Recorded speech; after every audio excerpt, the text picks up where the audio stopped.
Welcome, everyone, to our wall-less room.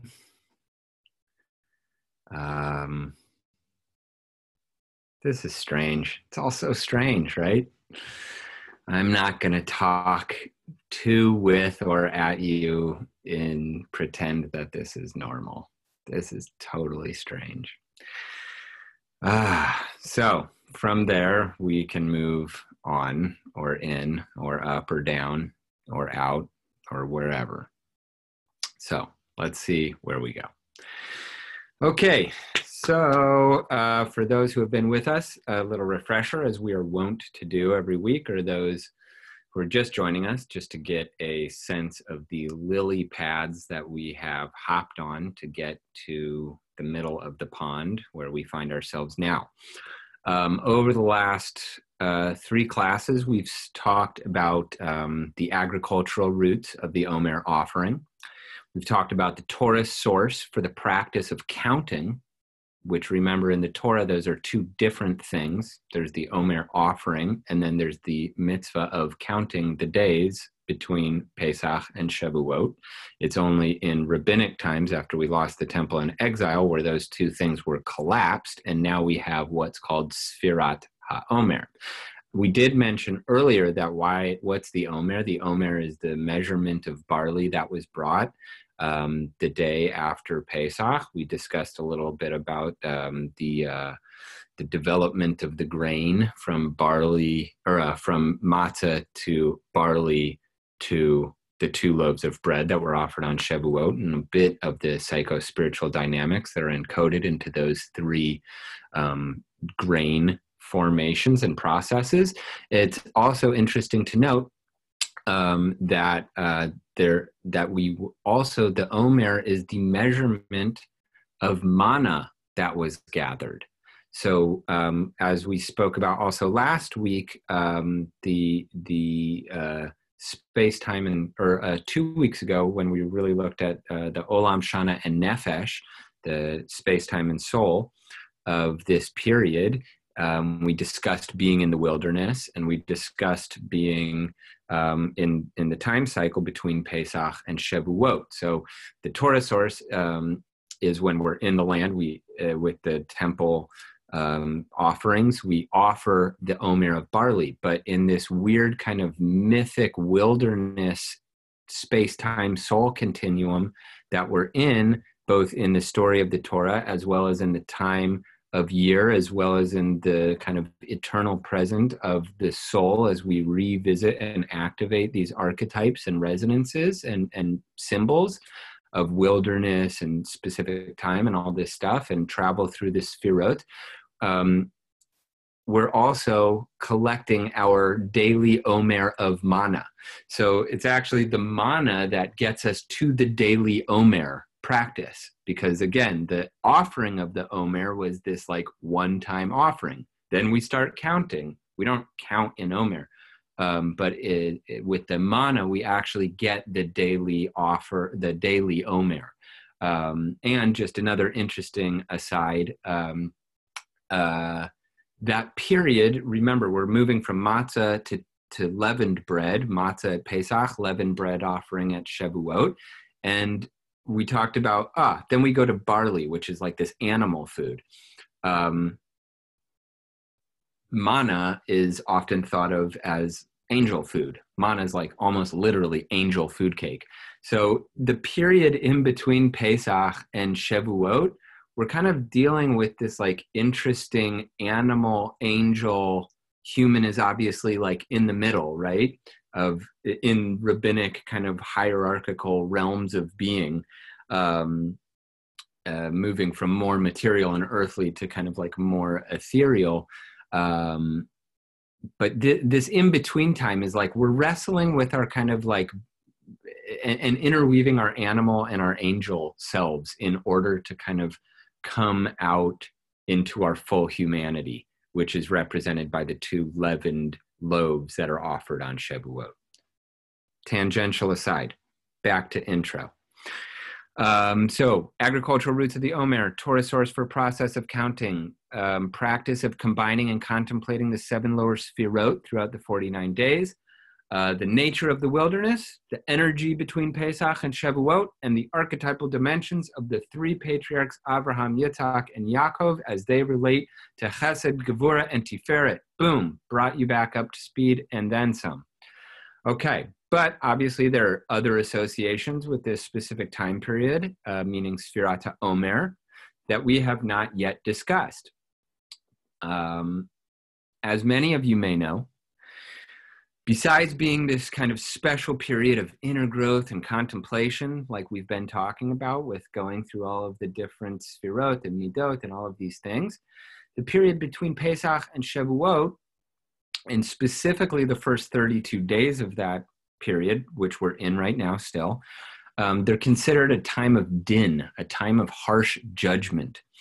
Therefore, there's a number of different practices that are also associated with this time period besides just the counting of the Omer. They include not getting married. There are often many segments of the Jewish people do not have weddings for at least the first 32 days of the Omer cycle. Then some people then say, from day 33 to day 49, you can have weddings. Some people practice even stricter and say, you can't have weddings for the first 32 days. You can have a wedding on the 33rd day, but then day 34 to 49, no more weddings. So, but in general, there's some sort of constricting of the wedding ritual. People don't cut their hair. You'll notice throughout these 7-week classes, my beard will continue to get sketchier and scragglier. So people don't cut their hair. And also people refrain from listening to instrumental music. You might hear people listening to a cappella music, but people cease listening to instrumental music. All of these things I just want to are signs of celebration, of elevation, and of, you think of cutting your hair and that kind of grooming. It's like preparation for that kind of celebration, presentation, of celebration of beauty and of self. But definitely getting married and instrumental music are very clear experiences and associations of celebration. So why? What's up with this? What's up with this idea of this being a time of judgment? If we were just looking at this, beautiful practice of counting the 49 days and the Sefirot and this offering, moving from, liberation to revelation. If that was all we had heard about this period, it might come as a bit of a surprise, like, whoa, what's up with the heavy vibe? What's up with the rabbinic buzzkill? What's going on here? Rabbinic buzzkill, name of my new band. Okay, so the most common traditional answer given for this being a time of din or harsh judgment is the death of Rabbi Akiva's 24,000 students.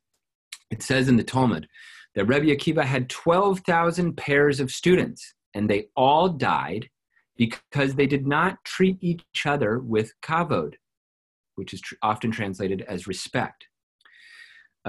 Interestingly, during this strange pandemic period that we're in, another opinion in that same shtickle of the Gemara says, no, it wasn't because they didn't give each other kavod. They actually all got croup. So they died of some pandemic illness that affected Torah scholars specifically. We're going to focus less on the pandemic shtickle from the Talmud and more on this idea of kavod and respect. So other reasons given over time have been connected with the agricultural cycle in the Near East. Namely, that the period between Pesach and Shavuot, for those who know about the agricultural and seasonal cycles in Israel and in the greater Near East, that period of spring into early summer, it's a particularly important period for the crops and especially the grain crops. And specifically, rain during this period was seen as a really bad omen. And it was also just tachlis severely detrimental to the crops. If you get a harsh rain during this time and you have all this standing grain, it can really beat the out of the standing grain, out of the crops. You lose a lot of grain that way. So in many ways, this is just another example of this kind of cool polarity, calendrical polarity that people might be familiar with between Nisan and Tishrei, or between Pesach and Sukkot, which is that we can, in some ways, think of this period that follows Pesach as the inverse of Sukkot, in which we're literally praying for rain to bring on the rains. We want the rainy season because rains at that time are going to be good for the soil in that part of the land and help grains and other food, agricultural produce, come up during the spring. But during the spring, we don't want the rains. So when we think about, what are we doing to kind of like invoke what's the Jewish form of rain dance, which is basically Zman Simchatenu, lots of music, Simchat Beit HaShueva. It's like lots of music, lots of rejoicing, lots of celebration. And that's kind of like the Jewish magic to bring the rain. So if you think inverse of that, what are we doing on the like other polar side of the year, 6-month side of the year, the other balance, other dichotomy? No celebrations, no weddings, none of this stuff. We don't want the rain. Hey, heavens, close up. We need the earth to do its thing. You've already given forth what you're giving forth, and now it's time for the earth to rise up. So we're lessening all of that simchatenu that we bring in the fall, because we're trying to signal to the heavens we don't want those rains. That's an agricultural thing. There's also some interesting scholarly articles that have been written over the last 100 or so years that this is just an aside, but have found similar practices during this time period in ancient Roman culture.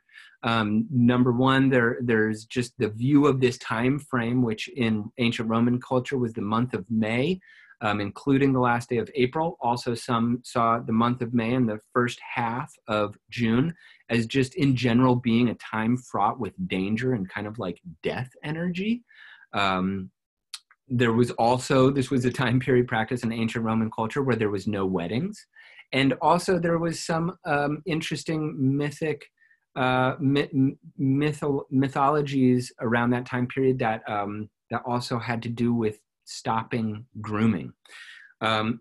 Either way, in the ancient imaginary, this was an anxious time for both the living and the dead, for the crops as well as for the souls of the deceased. It's interesting to note that the rabbis say in certain sources that the judgment of the dead in Gehinom occurs between Pesach and Shavuot. So again, there's like, it's this period, whether for the dead or for the living, it's kind of like this period where we're seeing what the judgment's going to be. Interesting. Also another interesting relationship to Tishrei. So the response to this kind of seasonal diagnosis seems to be to not do anything that might be too vulnerable or give strength to the other side, or harsh judgments, stuff like that. So no weddings. Great joy is vulnerable to what one might call the ayin hara, the evil eye. And the evil eye may have more sway during these times. And you're starting a new path, a new life. It's a very vulnerable time. So the rabbis were like, let's just not do that. This is a time fraught that could go into some harsh din. Let's not do things during this time. Music too, one can see that it elevates people's spirits, possibly to even a dangerous degree. So it kind of whips people up into ecstatic frenzies. And under good mazal, that's great. That could bring the rain. Under bad mazal, that might get us too close to a line that we might not want to cross over in a time period in which is more fraught and anxious. Also, hair and nails, both in Kabbalah and many other folkloric traditions, It's like, if you think about it, it's like, what do the sorcerers and witches always want? They're like, bring me some fingernails or hair of the person who you're trying to curse. There's something about the outgrowths, the dead skin, the stuff that sloughs off, the stuff that's liminal, kind of like in between our selfness body and the world, that hangs off, that we discard, that has some, people can access it and get it once it's discarded, and it still maintains some sort of stickiness and connection to us, which is why we see it popping up in magic all the time. So the rabbis, specifically in Kabbalistic traditions, were sensitive to that. So they're like, don't cut your hair. Don't cut your hair during this time, because it might be, it's another vulnerable aspect of yourself that's out in the world that could be tinkered with to impact you negatively. So basically all this stuff, I'm just painting a picture, gives a bit of background and context for our practice, our kind of like internal practice of focusing on improving our inner natures during this time, rather than like exuberantly celebrating and all this stuff. As I said, we're lessening that vibe during this time.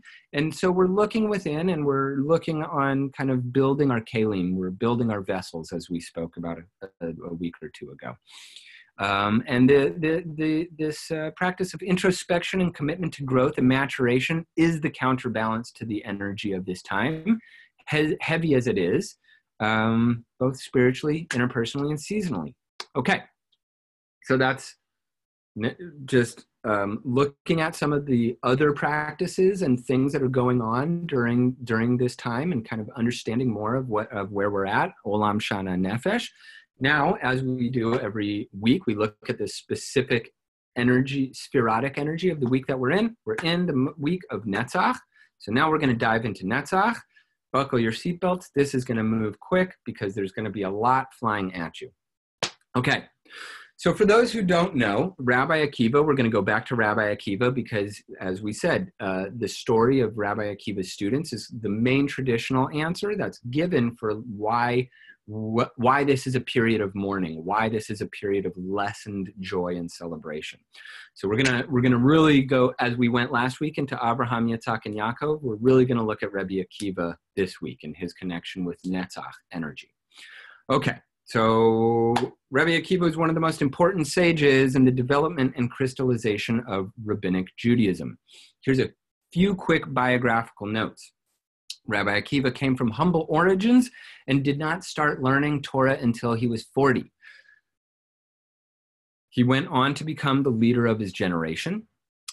For those familiar with this story, he was one of the 4 who entered the Pardes, made the mystical journey into the realm of the Pardes, and he was the only one of the 4 to emerge from that mystical experience unscathed. Rabbi Akiva believed in a false Messiah and supported a disastrous revolt against the Romans. It was through Rabbi Akiva that the oral Torah continued after the failed Bar Kokhba revolt, which killed 24,000 students. 24,000 of the top students of the day. So in many ways, this was like a far bigger threat to the Torah, to the destruction of the Torah, than really even the destruction of the temple itself. Because remember, Rabbi Yochanan Zakkai was given the option, okay, what do you want? You get anything. He said, give me Yavna, give me scholars. You can do what you want with the temple. We're moving. Judaism is evolving. Jewish renewal 1.2.0 is coming into effect. We're moving from a temple-based Judaism into a rabbinic midrash model. The times they are a-changing. Give me Yavna. So he got Yavna, and he got that. Yes, it was a big threat. The temple Judaism was being evolved beyond, and all this stuff.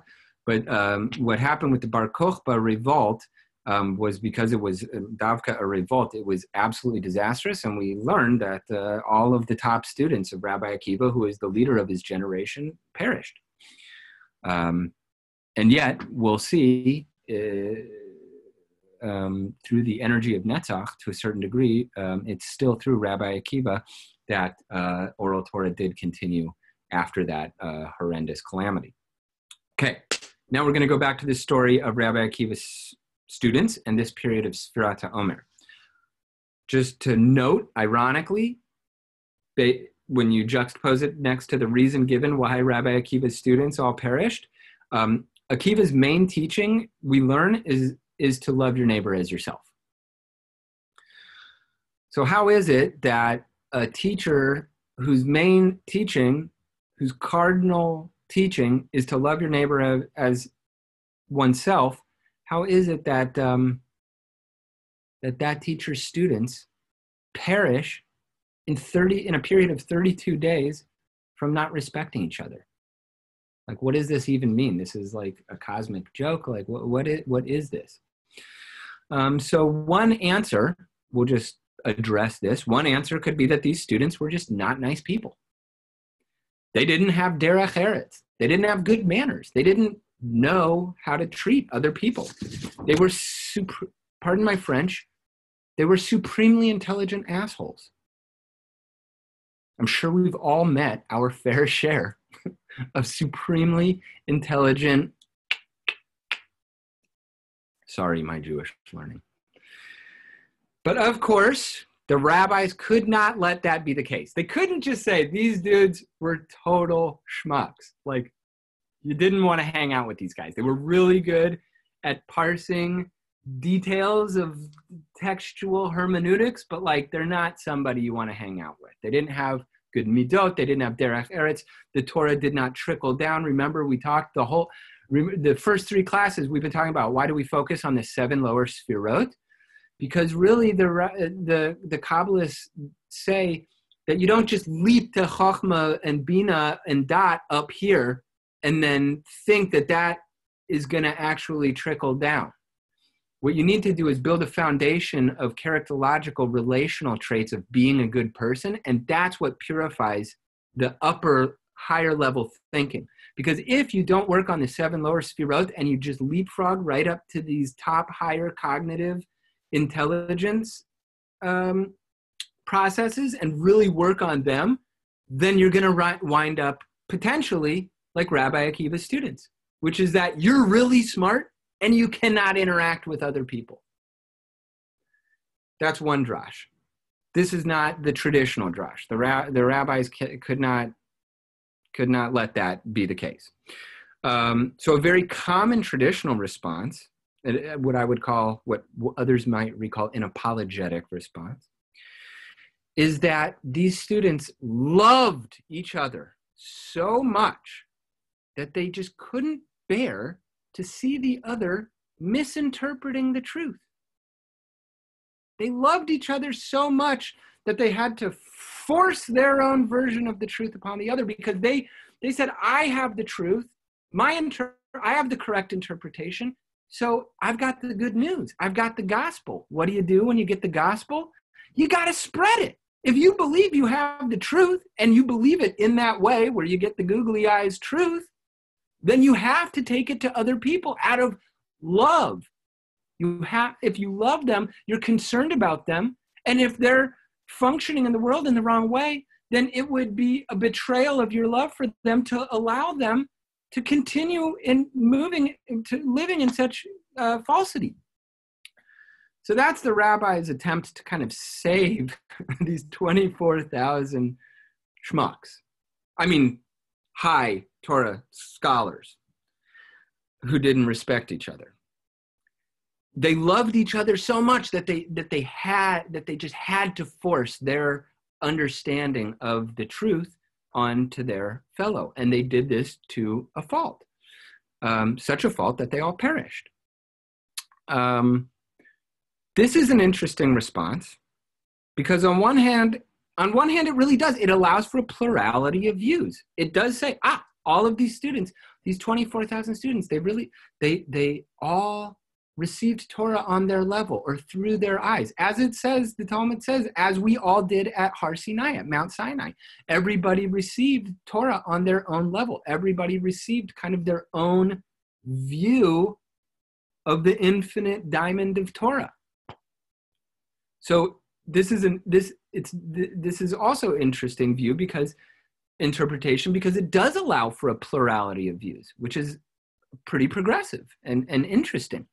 Each of the students heard the Torah in their own way, but it also lacks a real critique of how such love could lead to such disastrous relationship. So yes, there's a plurality of perspective, but it doesn't critique the kind of love that would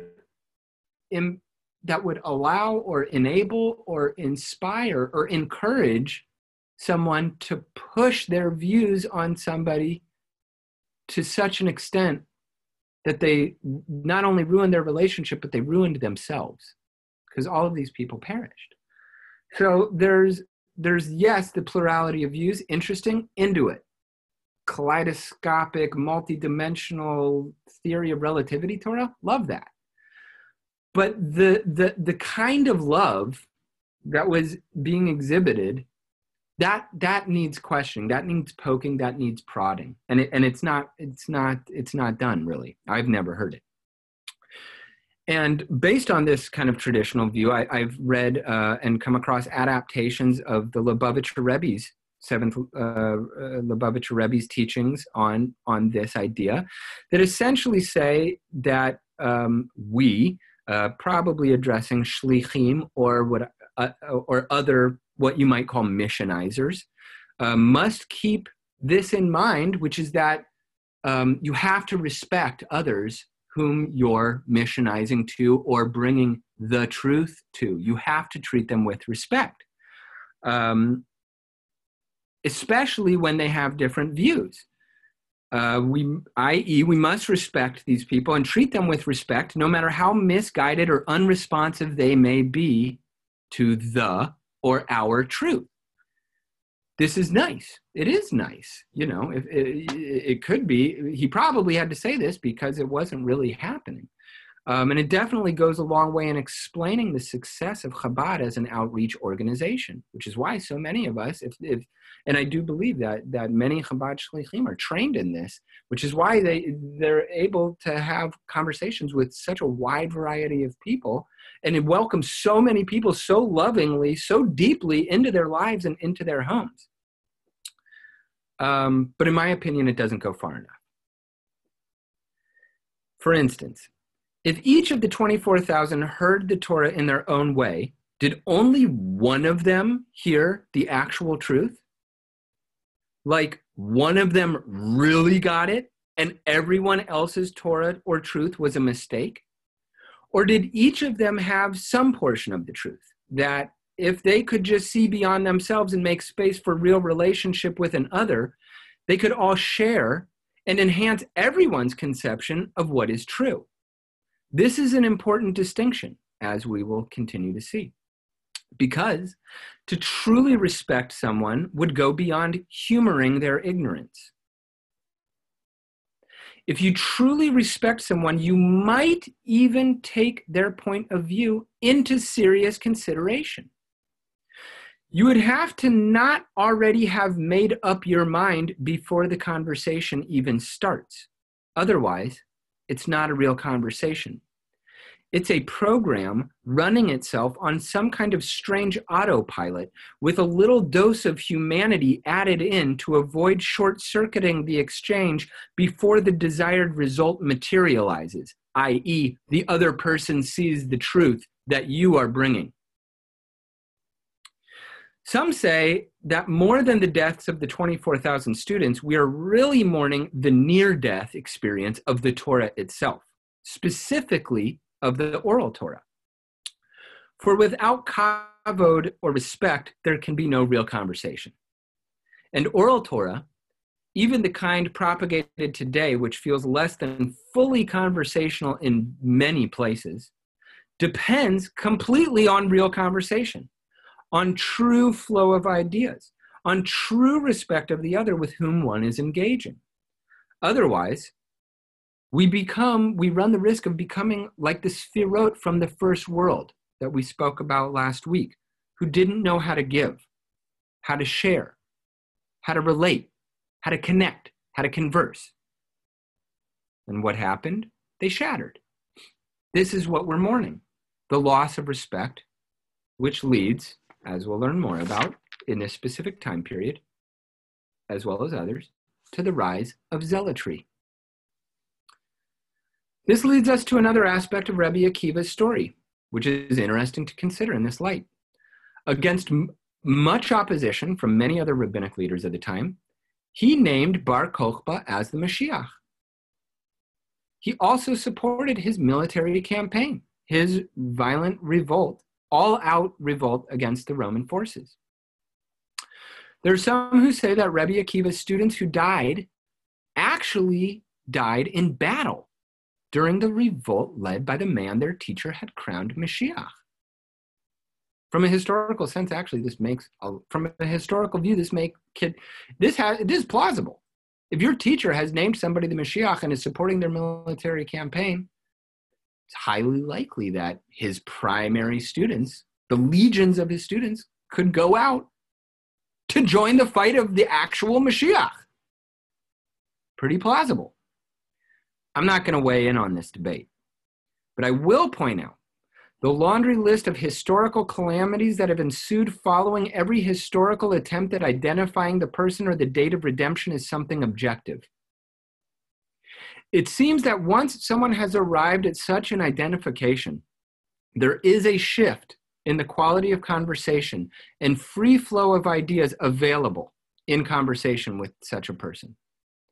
Such immovable surety impacts the quality of relationship available between people of differing viewpoints. I would call this a psycho-relational critique of a certain kind of fervent or convinced messianism. It ceases being an article of faith and necessarily morphs into a kind of rigidified knowing. Truth is the fruit of the tree of knowledge. Love is the fruit of the tree of life. Certainly, the defeat of the revolt and of the potential Mashiach was a crushing blow to Rabbi Akiva, to the Jewish people, and to Akiva's students who followed him to where? But in the spirit of Netzach, which we'll learn a bit more about, but is literally translated as victory or eternity, Rabbi Akiva did not give up after such a crushing defeat. He began the whole line of rabbinic teaching over again with 5 new students. That's tough. You have an academy of 24,000 of the top students, and it goes belly up so bad they all die, and you start another charter school with 5 students willing to come study with you. And he didn't give up, and here we are today. So it's no small thing. Notably, 2 of the most prominent of these students, Rabbi Shimon Bar Yochai, who we'll speak much more about next week, and Rabbi Meir, both had very interesting experiences with precisely this point. What point is that? How to interact with and relate to others who hold different viewpoints. In fact, each went very far in the opposite direction of Akiva's 24,000 students to accommodate, respect, and relate to others, even those who had been excommunicated. So Rabbi Akiva's students couldn't get along to the extent that they were arguing so vehemently with people with their own chavrutas that were so on board with them, basically at the same table, eating the same meal, metaphorically speaking. I mean, these were not, I can't imagine these were big, like hashkafic debates. These were probably tedious, very, very detailed halachic, does the tefillin go up here or down there? I mean, these were the top students. This was I imagine these were the kinds of debates these people were having. This was not like Rebbe Meir hanging out with Elisha ben Abuya, who was publicly disgracing the Shabbos by riding a horse through the center of town. You know what I'm saying? Whose name given by the rabbis was literally Acher, the other dude. He's out, He had been othered. And yet Rebbe Meir goes so far to rebalance the mistake of Rebbe Akiva's first batch of students that he maintains communication and continues learning with this heretic. More on that next week.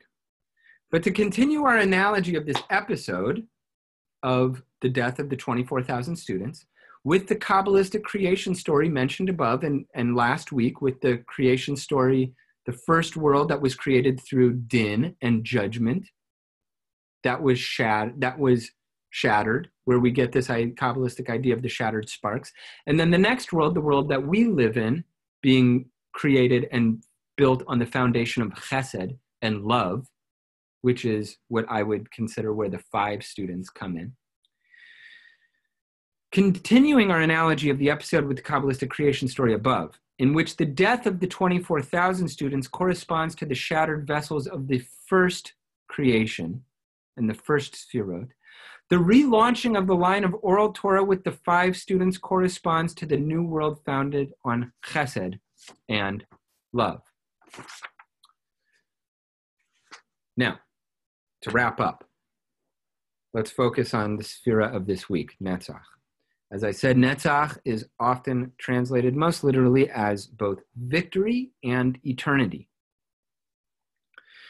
It is on the right side of the tree. As we've been talking about, there's the right side, the left side, and the middle pillar. The right side is Chesed, left side Gevura. We went really into this last week. So it's on the right side of the tree, directly underneath Chesed and Chochmah. So, like the other aspects of the right side of the tree, it is expansive, it is expressive, it is outward trajectoried, and it is a bit self-centered. As we get from the translation of victory, it's about winning. There's another personality who's big on winning in the public sphere nowadays, who is also having disastrous relational repercussions through the collective psyche of our people. So there's something about winning. There's something about victory and the mind state that's involved with that I think we need eternity, the other aspect of Netzach, to balance out and give us insight into. But Netzach energy is perseverance, rising up, victory. Okay. Netzach, as we looked at Chesed, Gevura, and Tiferet with the patriarchs of Abraham, Yitzhak, and Yaakov. So the archetype and character associated with the Sefirah of Netzach is, there are many opinions, but commonly is Moshe. So what does Moshe and Akiva have to do with each other, and how can we continue learning about Rabbi Akiva and this whole thing by drawing a little bit upon Moshe? Akiva's got a lot in common with Moshe. We're just going to go through boom, boom, boom, boom, boom, very quick. If you want, you can revisit them, write them down, drash them out, keep thinking about them. Each one of these things could be expanded to a teaching unto itself. Akiva was basically the Moses of oral Torah. Moshe is the Moshe of Torah Shebechtav. Akiva is the Moshe of Torah Shebal Peh. Just as there were 5 books of the written Torah, there were 5 students of the oral Torah. Each student was hence a book.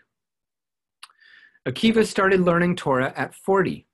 There are various opinions of this age, not for what I'm about to say, but there are in Shemot Rabbah and Yalkut Shimoni, the opinion that Moses left Egypt at age 40. Moses killed the Egyptian and left Egypt at age 40. So we see both of them at age 40 have some sort of massive rupture and break with their former life, and that catapults them into the next phase.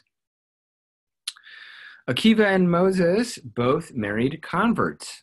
Akiva's second marriage. Akiva's first marriage was not to a convert, but his second marriage was. That I bring that up only to say that both of them had experience with others and relating to others, close personal experience.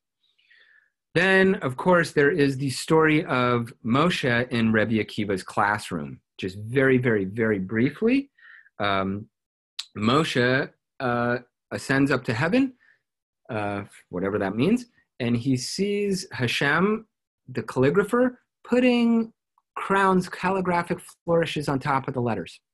Moshe's like, dude, what is this? What is this obsession with aesthetics that you have going here? Why do you need to do that? Isn't it just about the content, the hard ideas, where the rubber meets the road? What do you have to do? The beautification and the calligraphic precision. What's going on here? What's up with your little art project, God? And Hashem says, well, I will have you know that there is a person in the future who will extract mounds of not just trippy creative ideas, like I would do, but mounds of actual halachot, of actual practices based just on these calligraphic flourishes. Moshe's like, whoa, I got to see this person. Who is this? So Hashem does like a Wayne's World type thing. And the green screen behind Moshe switches and he goes to Delaware. And then after Delaware, he winds up in the classroom of Rebbe Akiva.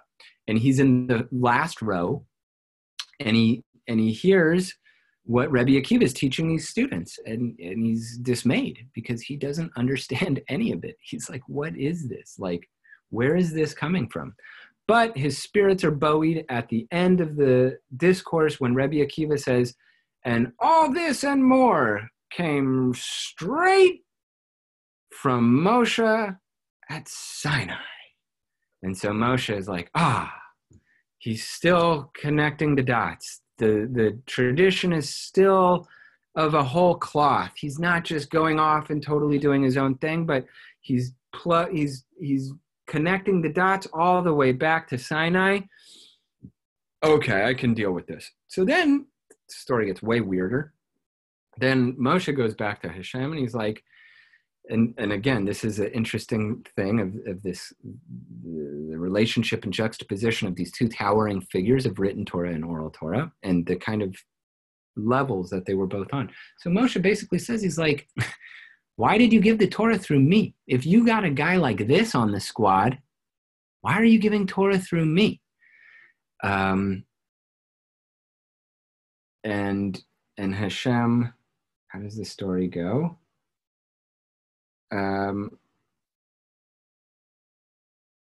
forget what the story goes. I forget how it goes. But basically,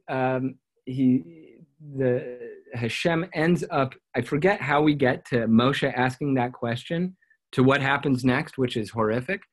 But he basically says like, why did you give the Torah through me? I forget why Hashem ends up showing him this, but Hashem then fast forwards again and shows him a vision of the martyrdom of Rebbe Akiva, which is horrific. And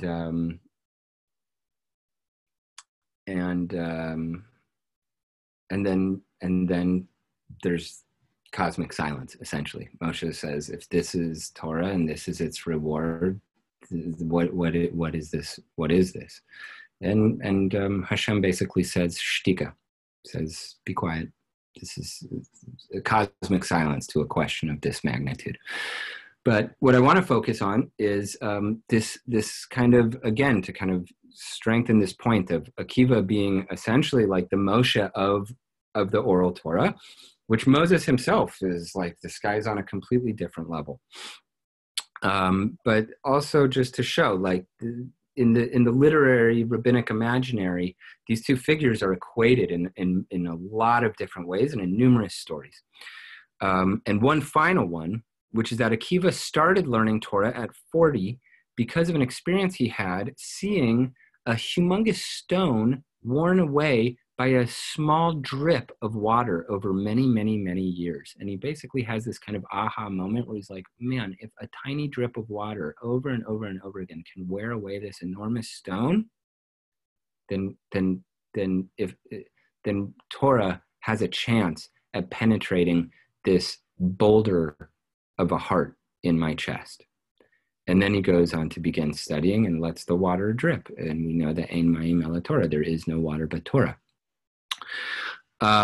This is, again, another kind of like balance or inversion of Moshe's sin, which is what? He's supposed to speak gently and respectfully to the rock to get the water to flow. What does he do? He hits it. And this is the essentially unforgivable sin of Moshe's life. So again, we see both of these characters having these ultimate stories that have to do with water and rocks and how one elicits and how one interacts with that. And essentially, we can see an analogy between the way that we can imagine Rabbi Akiva's students spoke to each other. They were striking the rock of their brothers' hearts. They were not speaking gently in the way that Moshe was supposed to speak gently to the rock to bring forth the water. And so we can see the tropes playing out here as well. So in many ways, I would venture that Akiva's story is a critique of Netzach, of this aspect of victory, of this psychology of winning. Because what is winning when you're talking about Torah? Like, you don't win at Torah. There is a machloket l'shem shemayim, but that's for the sake of heaven. That's not for the sake of you and your viewpoint winning an argument or winning over somebody's mind. That's something else. That's a shadow aspect of Netzach. An illuminated aspect of Netzach is this idea of lishma, of machloket l'shem shemayim, which is that you are engaged in argumentation for something higher to emerge than the ascendancy of your own viewpoint. That's a shadow version. If you're trying to win at Torah, I don't even know what can be said of such a person. But Torah is not something that you win at. Truth is not something that you win at. Torah is something that you cultivate in conversation. That's the lesson of the oral Torah. And for that, you need kavod, you need respect, and you need love. And in order for that to happen, you need to connect, and you need to respect, and you need to listen. You don't just need to humor. You don't just hold your tongue while the other person talks and then say what you would have said anyway, no matter what they said. You don't read your checklist of truths that you've been programmed with in an attempt to override the script of someone else, so your program reigns supreme in all software devices. That's not what oral Torah is about. That's not what real conversation is about. That's not what real relationship is about. So I'm just thinking of it in this moment, in this period of mourning the death of conversation, the death of connection, the death of relationship that's exemplified in the death of Rebbe Akiva's 24,000 students. It actually does make sense why we don't have weddings on some level. We're taking time out in order to contemplate what is involved in real relationship, in real connection, in real respect, so that we can then come together with a deeper foundation for such union. But the Netzach and these stories of Rabbi Akiva and his students, they bring up questions. What is winning? What is worth winning? When does winning lose? When do you lose by winning? I think that's a question that's apropos for this story of the kinds of conversations and contentious conversations that were occurring between Rebbe Akiva's 24,000 students. It also is apropos for today, in which there are many arguments happening. And there is, again, a personality in the public eye literally obsessed with winning, obsessed with Netzach. In many ways, Netzach is like the Sefirat of the day. But we've seen that there can be shadow sides to winning. You can lose by winning.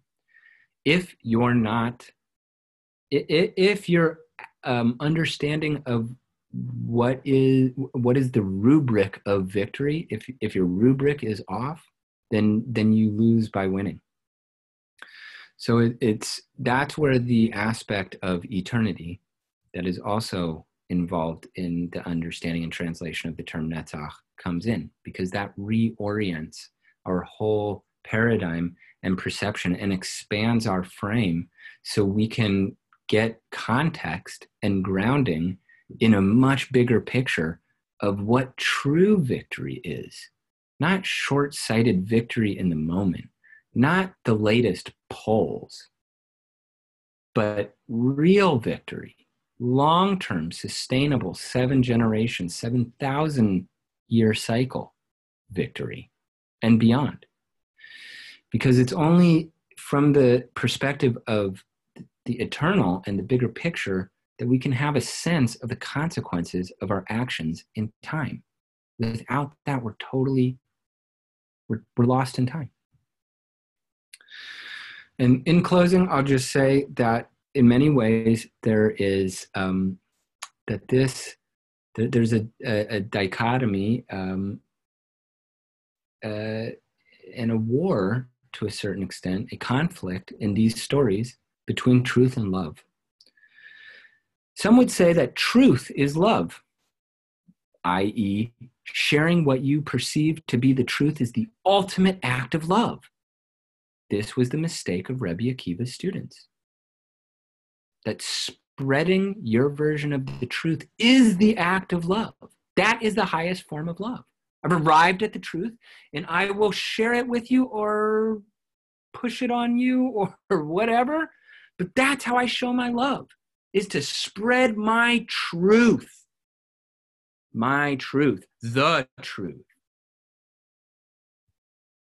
Others would say that love is the truth. That the ultimate act of truth is to express love and all that goes along with it, including kavod. And that's the baseline. That's the ultimate truth. And I would say also with this idea of eternity, that truth, any truth that we put into language and has context and all of that stuff, that's going to be constantly changing. No truth, even this one, no truth is eternal. even that one. Because language changes, contexts change, consciousness changes, perspectives change, circumstances change, and from different angles, truth looks differently. Truths change. Love is eternal. So in trying to figure out the relationship between victory and eternity that Netzach brings into focus for us, it seems to me, through the lens of the conflicts of Rebbe Akiva's students, that the obsession with truth and confusion of one's truth for the truth and the spreading of that as an act of love is the great mistake. By one acknowledging the foundation of love as providing the eternal and fundamental building block from which to move from in real relationship, we're able to engage in real conversation, potentially even conflict, argument, for the sake of something greater than just winning. This is what is called letting love win. A phrase I first heard from Rabbi David Ingber in a High Holidays drash. But upon further investigation, seems to be the title of a Christian rock album released in 2010. God bless you all. From love, may we arrive at the truth. As we are wont to do, I will now count the day and name the Sefirat and bid you all farewell in love. Always, in love, always, in all ways. Please, may we be B'Tselem Elohim and build this world out of chesed and out of love, not out of din and harsh judgment. Love first. Baruch. Let me share my screen so you can all get a glimpse of the trippy glory that is the Open Siddur project. I highly recommend this website for all kinds of fun and trippy, colorful, and I mean that in all kinds of ways, Torah. Baruch Ata Adonai Eloheinu Melech HaOlam Asher Kiddushanu